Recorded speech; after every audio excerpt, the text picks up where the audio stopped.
Ça t'est déjà arrivé de faire un événement et que ça te reste en tête pendant des semaines après? Tu sais, le genre d'événement qui t'inspire, que tu sais qu'il y aura un avant et puis un après.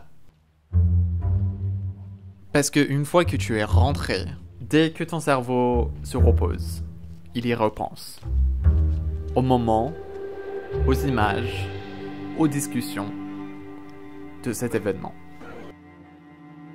Entre nous, je pensais pas que ça allait avoir un aussi grand impact sur ma photographie.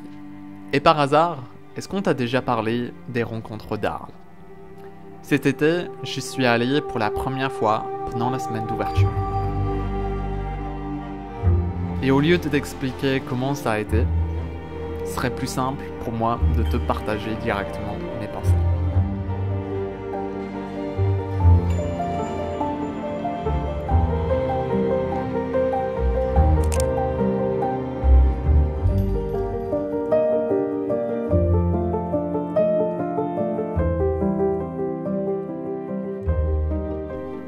Ça fait à peu près, je dirais, 2 semaines que je suis rentré d'Arles. Et je peux te dire qu'il va y avoir un avant Arles et il va y avoir une après Arles dans ma photographie. Pour moi, il n'y a jamais eu une aussi petite période qui a eu une aussi grande influence sur ma pratique de la photographie. Et ça m'a vraiment fait réfléchir sur comment est-ce que j'ai envie de pratiquer la photographie dans les semaines, dans les mois et dans les années à venir. Dans cette vidéo, j'aimerais te partager les 3 leçons qui m'ont le plus marqué après et durant mon séjour à Arles.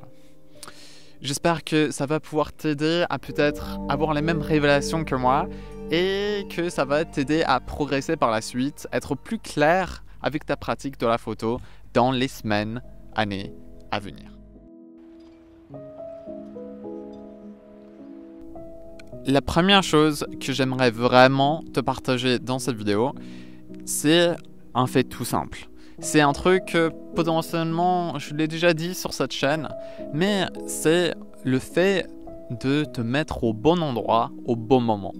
C'est-à-dire faire les efforts de, par exemple, rencontrer des personnes. C'est, par exemple, pour des personnes qui sont comme moi, qui aiment bien être seules, qui aiment bien faire de la photographie en solo, c'est faire l'effort de se dire, ok, je vais réseauter un peu, je vais aller échanger avec d'autres photographes, je vais aller à des conférences, je vais aller rencontrer avec d'autres passionnés de la photo, que ça soit dans un club, que ça soit lors d'expos, que ça soit par exemple aux rencontres d'Arles, mais essaye d'intégrer la communauté de la photographie. Et c'est pas grave quelle forme ça prend. C'est surtout te mettre à des endroits où tu peux échanger, où les idées fusent. Et par conséquent, je pense que ça va t'aider à te dépasser, à t'ouvrir le regard à différentes manières de faire. Et c'était surtout le fait pour moi à Arles. J'ai pu échanger par exemple avec Gwendal, un photographe et youtubeur avec lequel je suis allé à Arles. Donc on a passé beaucoup de temps ensemble, on a beaucoup discuté de photos et de création de contenu. Donc je te conseille d'aller voir sa chaîne, j'ai mis le lien en description. Mais aussi j'ai pu discuter avec des ambassadeurs Fuji, j'ai pu aller voir des conférences, j'ai pu voir plein de manières de faire de la photographie. Plein de manières qui sont peut-être pas ma manière de faire de la photo non plus. Donc c'est me confronter et m'ouvrir les yeux à plein d'autres choses, à plein d'autres manières de faire. Et quand ça t'arrive, en fait tu commences à te dire « Ah mais en fait j'avais pas pensé à faire de la photo comme ça. Je n'avais pas pensé à cadrer ça comme ça. » Ou t'avais tout simplement pas fais les connexions dans ta tête pour dire « Ah oui, mais en fait, je peux raconter une histoire avec mes photos. » Tout ce genre de choses. Et ça joue par des questionnements, par des questions, par des interrogations faites par soit les photos d'autres personnes, soit directement posées par d'autres personnes.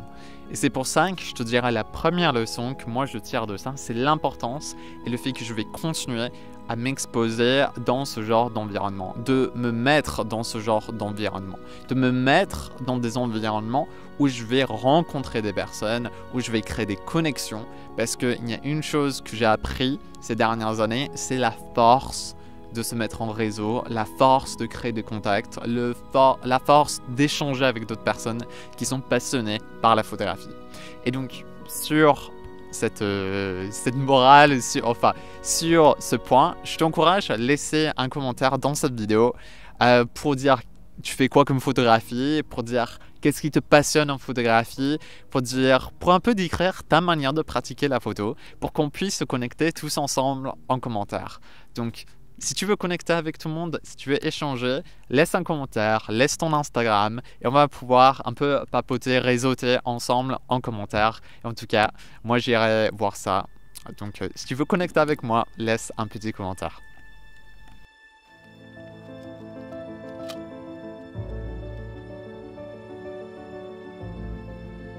Je pense clairement que cette deuxième leçon a le potentiel de plus t'aider toi, mais aussi a le plus de potentiel de m'aider moi dans la progression de ma photographie dans les semaines, années, mois à venir, tout ce genre de choses. Surtout, je pense que tu sais que je travaille sur 2 projets photos en ce moment.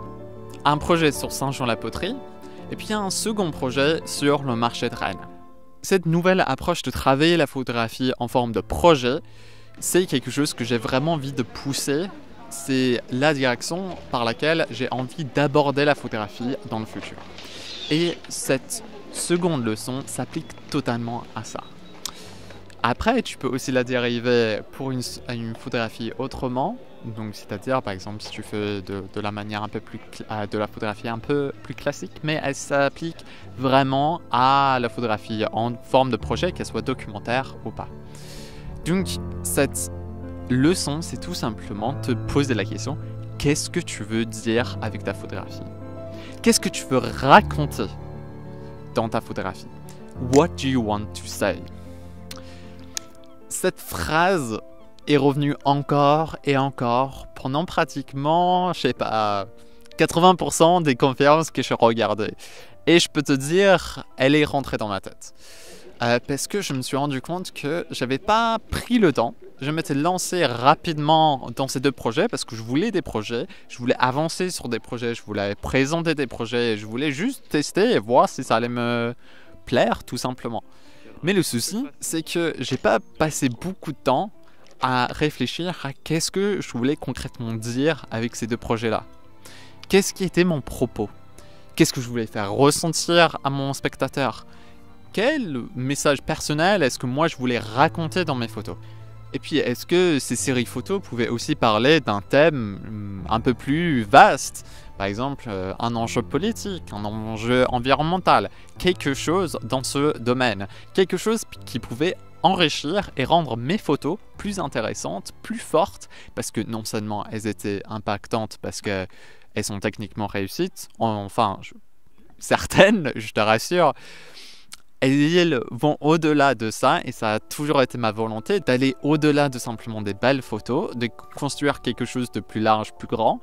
Donc avec ça, avec cette volonté d'aller plus loin que simplement faire de belles photos, ça va naturellement avec le fait de qu'est-ce que moi j'ai envie de raconter. Qu'est-ce que j'ai envie de raconter d'une manière personnelle et qu'est-ce que j'ai envie de raconter d'une manière globale. Un vrai engagement dans mes photos. Pour moi, j'ai pas encore pris le temps. Arles, c'est vraiment quelque chose, comme je t'ai dit, ça fait 2 semaines, ça fait même pas 2 semaines en réalité, à l'heure où je tourne cette vidéo, ça fait même pas 2 semaines que je suis rentré. Donc c'est toujours très frais dans ma tête. Et je sais, il faut que je travaille, il faut vachement que je travaille là-dessus et je pense que ça va être les moments un peu plus débloqueurs. Avant que je prenne d'autres photos dans ces séries, c'est juste me dire, je sais pas, pendant 2 ou 3 journées, me dire, ok, qu'est-ce que j'ai envie de dire, dans quelle direction est-ce que j'ai envie d'amener ces 2 projets, et tout simplement, qu'est-ce que je veux dire, what do I want to say dans ces 2 projets photos. Donc, comment est-ce que ça peut s'appliquer à toi? Ça peut être à l'échelle d'une photo, si tu fais par exemple de la photographie de rue ou de la photographie de paysage, c'est te dire qu'est-ce que j'ai envie de faire ressentir à mon spectateur quand il regarde cette photo. Ou si tu travailles en projet ou en série, c'est vraiment te dire ok, quel est mon propos, quel est le propos personnel, quelle est l'histoire que j'ai envie de raconter. Et si tu arrives à mettre un peu d'intention, c'est pas obligé que ça soit parfait dès le départ. Et je sais très bien que ça ne le sera pas parfait pour moi et je vais sans doute bouger avec ce que j'ai envie de dire avec ces séries parce que c'est du travail personnel et ce genre de choses. Mais au moins te questionner sur ces questions-là et garder ça en tête pour la prochaine fois que tu fais une sortie, pour la prochaine fois que tu as envie de travailler sur le projet de photo que tu as envie de travailler. Gardez ça en tête, garde ça en tête et tu verras, tu vas sans doute pouvoir creuser, tu vas sans doute pouvoir trouver un autre niveau à ta photographie. Donc ça, c'est vraiment la deuxième chose que j'aimerais te partager dans cette vidéo.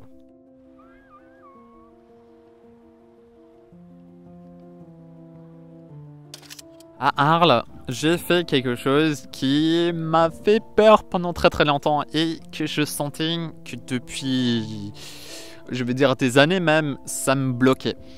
J'ai demandé pour la première fois un review, un avis, une lecture de portfolio. Et je peux te dire, j'étais pas prêt pour le faire. Les projets de Saint-Jean-la-Poterie et du marché des Lys étaient pas prêts. Ça, je peux te dire. Mais je suis allé quand même. Je suis allé quand même si mes projets n'étaient pas prêts, parce que je savais qu'il fallait absolument que j'ai un retour. Il fallait absolument que j'ai un retour parce qu'on a tous des blind spots, des points, des angles morts sur lesquels on n'a pas visu. Sur lesquels, en fait, on ne sait pas, ok, on peut essayer d'y réfléchir, on peut essayer d'être critique vis-à-vis de nos images, de faire une critique constructive, mais on ne va pas voir, c'est très difficile de vraiment le faire pour nous-mêmes, surtout qu'on n'est pas à l'aise dans le sujet au départ. Surtout si on n'a pas encore pris le temps de nous éduquer dans ce domaine-là, si on n'a pas encore binge-watch tous les vidéos YouTube ou fait une formation là-dessus ou eu des retours par le précédent dans ce domaine-là. C'était mon tout premier retour de portfolio et surtout mon tout premier retour de portfolio sur un projet documentaire encore plus. J'avais tout à apprendre et je peux te dire, il y avait du bon. Ils ont dit qu'ils aimaient bien mes images, que les images individuellement étaient fortes.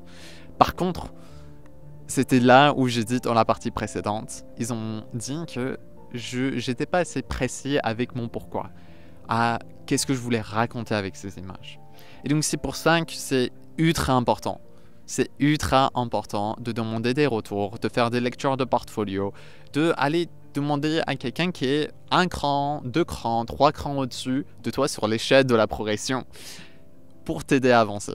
Donc pour moi, c'était les personnes qui avaient déjà fait des projets documentaires, qui étaient déjà avec 10 ans de plus d'ancienneté dans le métier que moi. Moi, ça fait 10 ans que je fais de la photo, mais ça fait pas 10 ans que je fais de la photo documentaire. Ça fait, on va dire, 9 mois que je m'y lance tout près, tu vois.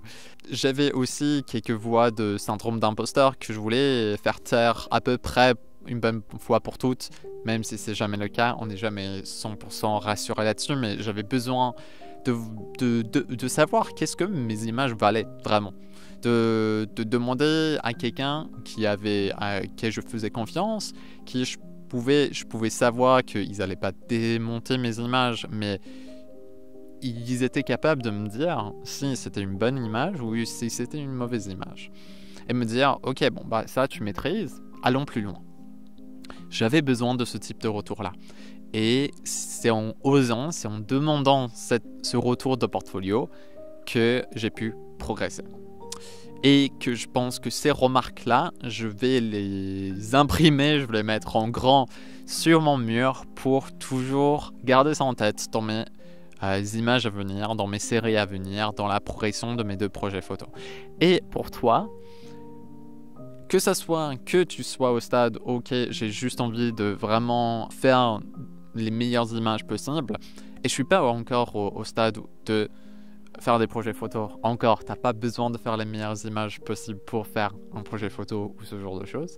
Mais si tu te sens pas, par exemple, à cette étape-là, demande peut-être juste à des amis. Demande à des amis photographes auxquels tu fais vraiment confiance. Par exemple, imprime une série de tes photos en tout petit. invite quelques amis photographes chez toi pour dîner ou pour prendre un café. Et puis, demande-les de dire, ok, quelles sont vos images préférées, pourquoi, qu'est-ce que vous changerez avec ces images-là. Fais en sorte que ça soit une vraie rencontre, un vrai échange. Et je pense que ça peut que être bénéfique pour ta photographie.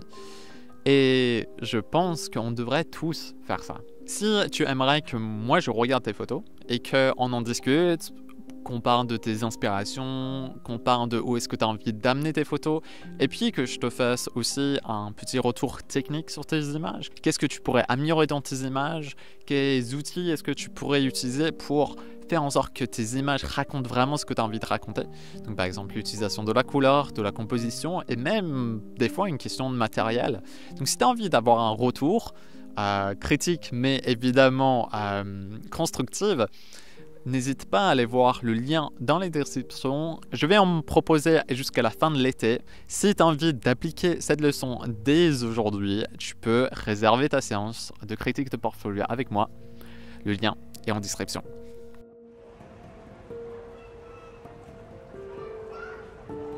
Pour conclure cette vidéo, je voulais faire un résumé de tout ce que j'ai dit jusqu'à ici et de le voir de manière beaucoup plus concrète. De voir comment est-ce que tu peux mettre en pratique un peu les leçons que moi j'ai apprises, mais cette fois-ci de ton côté. Donc la première chose que je commencerai à faire à ta place, ce serait de regarder autour de où j'habite et me demander est-ce qu'il y a des groupes de photographes qui ont l'habitude de shooter ensemble. Est-ce qu'il y a des communautés que je peux trouver soit sur par exemple Discord, soit sur par exemple Instagram? Est-ce que je peux créer des connexions avec des photographes autour de moi pour de un, échanger et peut-être créer des liens? Et puis dans un second temps, me renseigner de savoir tout simplement est-ce qu'il y a des expos, est-ce qu'il y a des vernissages auxquels, est-ce qu'il y a par exemple des festivals photos auxquels je peux aller dans ma région sans aller pour des kilomètres et des kilomètres pour que je puisse ouvrir mon regard. Je t'encourage aussi à aller voir les librairies et les bibliothèques qui sont autour de chez toi parce que feuilleter des livres, ça peut vraiment t'ouvrir le regard à plein d'autres manières de faire de la photo. Puis en dernier sur ce point, simplement marquer les dates des grands événements de la photo dans ton calendrier. Donc par exemple, proche de chez moi, il y a le festival photo de Lagacy qui est super complet et qui a lieu à peu près de juin jusqu'à octobre tous les ans. Il y a le festival photo d'Arles qui se déroule pendant l'été et puis la première semaine des rencontres d'Arles qui est au début juillet. Ensuite, il y a le salon de la photo le premier week-end d'octobre et un mois plus tard, il y a Paris Photo aussi. J'ai sans doute raté des exemples, mais ça, en tout cas pour moi, ce sont les grands événements de l'année. On passe maintenant au deuxième point que j'ai évoqué. Le fait de réfléchir et se poser des questions sur pourquoi est-ce qu'on fait de la photo. Dans le cas où tu ne travailles pas encore sur des projets photos, tu peux tout simplement regarder tes photos et te demander qu'est-ce que j'ai envie de transmettre à travers ces photos. Et si tu ne sais pas, essaye de te remémorer l'instant où tu as pris ces photos et te demander qu'est-ce que tu as ressenti sur le moment. Ça peut être un bon indice. Dans le cas où tu as déjà un projet photo dans ta main, je t'encourage à te poser avec les photos et prendre un carnet de notes et commencer à écrire des idées, essayer de faire des connexions entre les photos, puis même imprimer quelques photos, les mettre sur une table et essayer d'y réfléchir. Et je pense qu'à la fin, tu seras beaucoup plus clair avec tes idées. En dernier lieu, quand il s'agit de demander un retour sur tes photos et l'importance de ça, je t'encourage à par exemple demander à des amis proches ou de te référer au tout premier conseil, crée-toi un réseau et quand tu te sens confortable, demande un retour à ces personnes-là. Ou simplement, tu peux aller voir s'il y a des photographes que tu suis et que tu aimes bien qui font des retours de portfolio. Si ça te dit que moi je regarde tes photos, il y a évidemment le lien qui est en description pour réserver ta séance de critique de portfolio. J'espère que cette vidéo t'a plu. N'hésite pas à laisser un commentaire en partageant qui tu es en photographie pour qu'on puisse tous se connecter ensemble. Et sur ça, j'aimerais te dire à très bientôt pour plus de conseils photo.